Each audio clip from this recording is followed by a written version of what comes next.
नमस्कार मित्रों।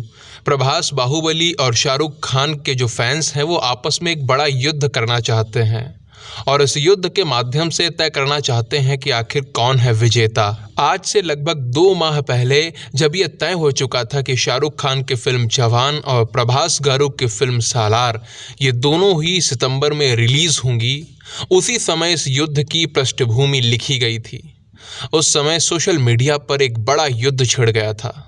शाहरुख और प्रभास के फैंस अपने पसंदीदा अभिनेता के फिल्म को हर कीमत पर आगे ले जाने में लगे हुए थे और ये तब हो रहा था जब जवान और सालार के बीच कोई सीधा क्लैश नहीं था, बल्कि जवान 7 सितंबर को और सालार 28 सितंबर को रिलीज़ होने वाली थी। इसमें मंथ सेम था, इसके सिवा कुछ और नहीं। लेकिन अचानक से सालार की रिलीज़ डेट आगे बढ़ने से ये जंग रुक गई, लेकिन अधिक समय तक शांति नहीं रह पाई। अब शाहरुख खान और प्रभास के फैंस फिर से आमने सामने हैं, क्योंकि शाहरुख खान की अगली फिल्म डंकी जिस दिन रिलीज़ होने वाली है ना, उसी दिन प्रभास की सालार को भी रिलीज़ किया जाएगा। 22 दिसंबर क्रिसमस के अवसर पर दोनों ही फिल्में एक साथ रिलीज़ की जाएंगी, एक ही रिलीज़ डेट। ये खबर सामने आते ही दोनों ही अभिनेताओं के जो प्रशंसक हैं वो फिर से वार जोन में पहुंच गए थे। अब अच्छे तरीके से ये युद्ध आरंभ होता उससे पहले ही खबरें ये आने लगीं कि शाहरुख खान इस युद्ध से पीछे हट सकते हैं, डंकी की रिलीज़ डेट को चेंज किया जा सकता है, अर्थात एक बार फिर से युद्ध टल जाने की संभावना बन गई थी। इस बात से दोनों पक्षों के योद्धा बहुत निराश हो गए थे।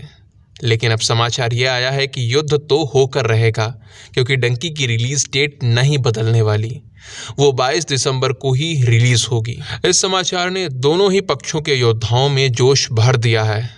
सभी अपने हथियारों को उधार देने में जुट गए हैं।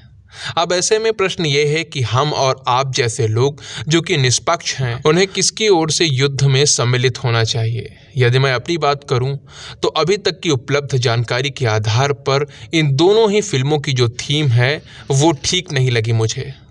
उसमें से शाहरुख खान की जो डंकी है वो तो एजेंडे से भरी हुई है।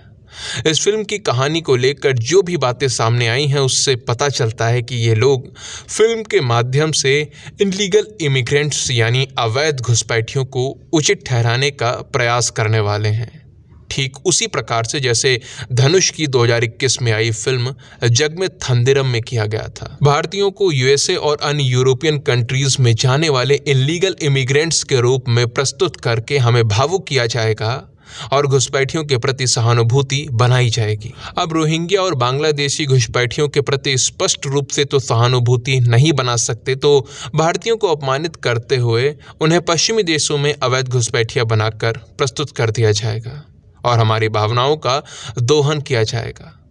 तो इस तरह के एजेंडे पर आधारित फिल्म को मैं अच्छा नहीं कह सकता।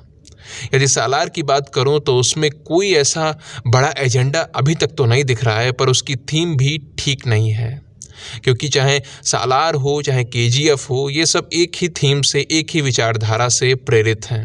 केजीएफ की थीम आप देख सकते हो कि एक गुंडा जो अनैतिक कार्यों में लिप्त है, स्मगलिंग करता है, हत्याएं करता है, धीरे धीरे वो बड़ा होता जाता है, इतना बड़ा होता जाता है कि वो सीधे भारत सरकार से टकराने लगता है।